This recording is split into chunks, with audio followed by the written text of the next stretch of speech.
Hi, I'm Guang, 15 years old. In this lesson on the techniques and applications of definite integration, we are continuing with this example here.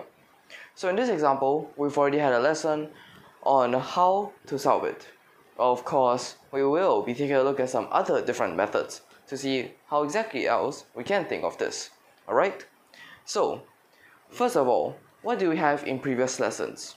Well, in previous lessons, we did take a look at a much simpler method, or even cheeky you might say, since that just used an intersecting chords theorem in order to figure out a height of your caps, your spherical caps, then just using a formula for that and a formula for the volume of a cylinder in order to find it. But alright, what kind of methods will we be taking a look at in this lesson? So starting off with the method 2.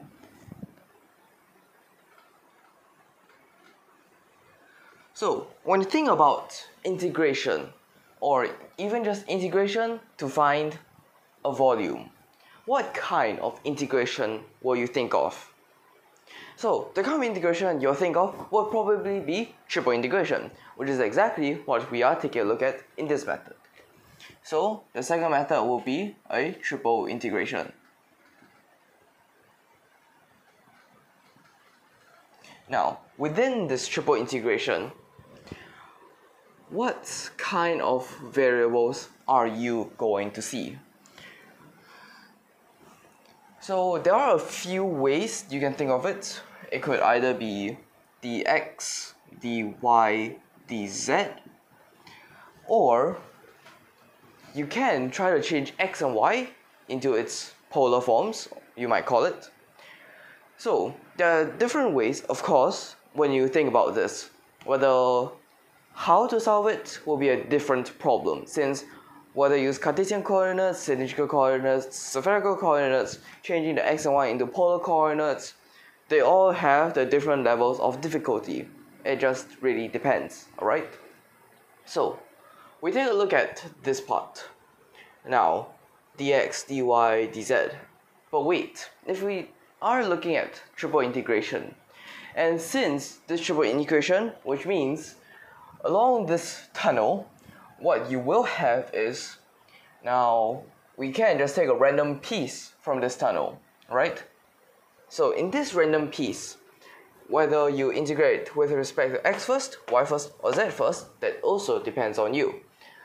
But if you integrate with respect to, like, for example, z first, then you have the piece from the bottommost part of that, you could call it a column of these little areas to form a little rod-like thing stretching all the way upwards. And using multiple of these rods, then you can find all of them in the x direction, in the x direction, in the y direction again. Alright? So again, it really depends on how you want to solve it. But of course, if you have realized, now there is a previous lesson where we did talk about octants. So once again, we can separate this into 8 different octants, since our sphere is a regular sphere, and this tunnel, or this hole bored right through, is also right through its center. So that means it will be symmetrical about this axis, alright? So since it is symmetrical, that means you can change it into 8 equal parts. So with these 8 equal parts, next we will just have to determine what is the integration, or the boundaries that you will need.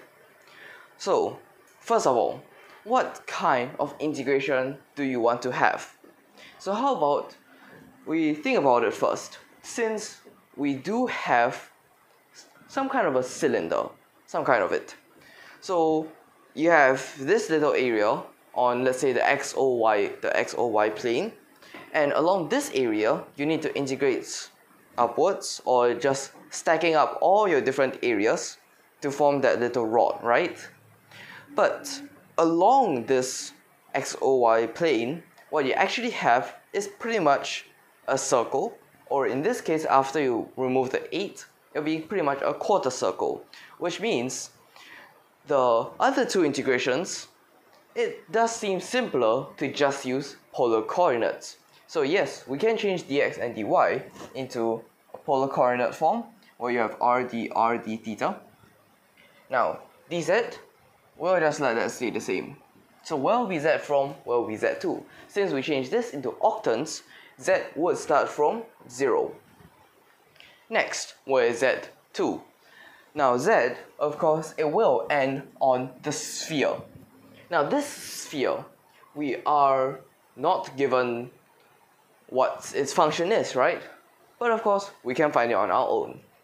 Well, we do have x squared plus y squared plus z squared is equal to 4a squared, alright? So now with your z, you can find z is equal to positive negative square root 4a squared minus x squared minus y squared. Well, if you were to change this into polar coordinates, then you will be seeing square root 4a squared minus r squared. So, are we going to take the positive value or are we going to take the negative value? Now, it depends on which octant are you looking at. But of course, in the first octant, all of them are positive, which means your z has to be a positive square root 4a squared minus r squared. So you have a square root 4a squared minus r squared. Next, we'll have to integrate with respect to r. So now you can not think about how the z will look like. And we can just focus on the little quarter circle along one of its planes. So this little quarter circle, what are we going to see? Now since this, your given is radius a, which means r would actually be from 0 to a. And of course you have a theta.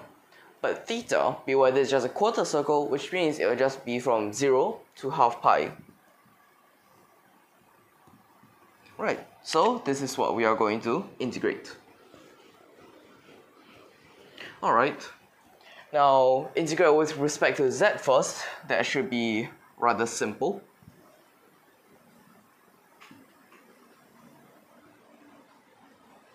You're just going to have r, you can write z and then substitute in the boundaries of 0 to square root 4a squared minus r squared, or if you realize it early enough, then that will just be square root of 4a squared minus r squared, and then dr d theta, right?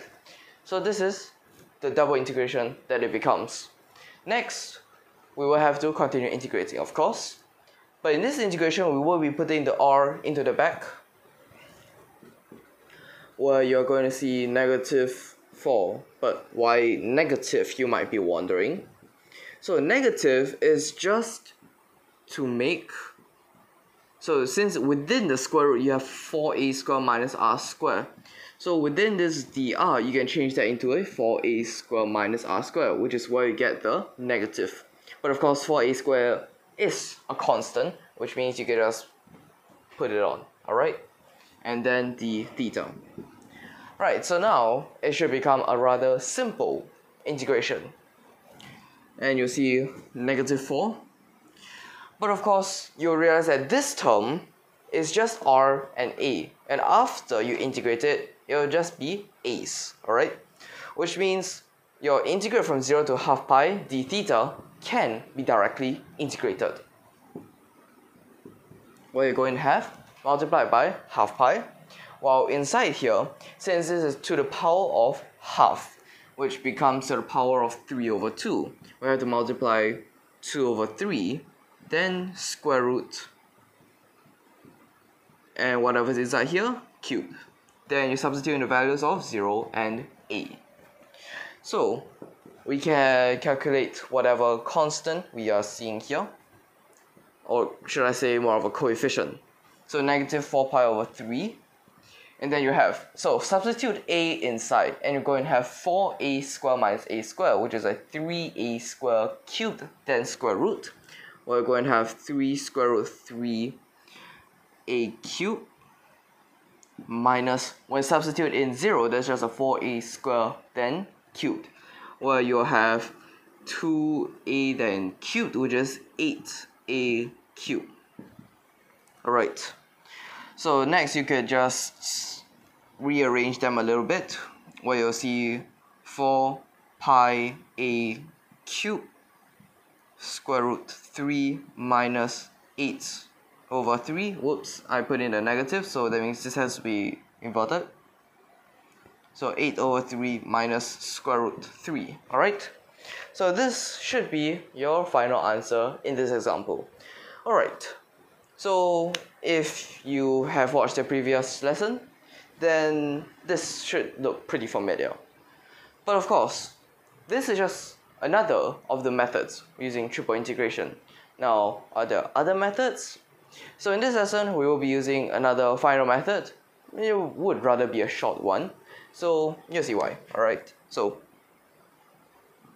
method 3. We'll just go cylinders by cylinders. Now, since in math class you might have learned a bit of, let's say, if you want to find an area, you might be using a ring by ring method. If you're finding a volume, you might be using a disc by disc, or in this case, we're actually going to take a look at cylinder by cylinder. But how will each of these cylinders look like? Well, in this case, our cylinders will be, let's say, if you have a cylinder at your 0, 0, 0 point, then it'll just be from your bottommost to the top. So then you have a little rod sticking through, alright? And then if you have a larger radius, then you just have a wider but shorter cylinder, alright? So just by doing that, we get in all of the points within this volume. So how will this look like? Now, a cylinder. So that means we're only using your, you could say, a lateral surface area of the cylinder, since we won't be using the two circles of the cylinder. So how do we find that area? Of course, you just have 2 pi r multiplied by its height. But what exactly is its height? So its height is pretty much what we find here as z. So z, which is square root 4a square minus r square. But is there anything that feels off? Since this z is just from 0 to square root 4a square minus r square. Now, we do not really have a times 8 or something in front. But of course, we also need the part that is below, which means we will have to multiply it by another 2, alright? And then you just have to dr. So this dr, where would it be from and where would it be to?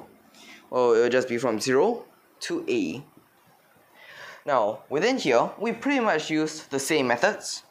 So negative 2 pi, integrate from 0 to a. And we are going to have square root 4a square minus r square d 4a square minus r square, and then of course you integrate it. So you will have negative 4 over 3 pi, since this is to the power of half, which becomes to the power of 3 over 2, where you need to divide by 3 over 2, which is multiplied by 2 over 3. And then you're going to have square root 4a square minus r square cubed, substituting the values of 0 and a. Well, if you realize, it's basically pretty much as what we had above, which would also give you the same answer.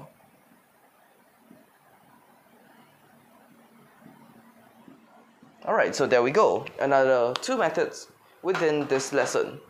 So these two methods, although this example or this question, this sphere and cylinder or a tunnel bored through it, it seems pretty complicated at the first sight. But once you pretty much get the gist of how you find the volume, you will start getting the flow of it. Since what you can do is a more complicated method using triple integration and just finding all of them like per normal, or you could use a simpler method, cylinder by cylinder, where it just becomes a single integration, or even, if you're not required to, don't have integration, since that will be what it's like in the previous lesson, where we do have using the intersecting chords theorem and the formulas for the kind of volumes we had, alright? So these will be what we have in this lesson. So this is pretty much everything. Alright, so I hope for this lesson you understand everything so far. I'll be ending it here, and thank you for your watching.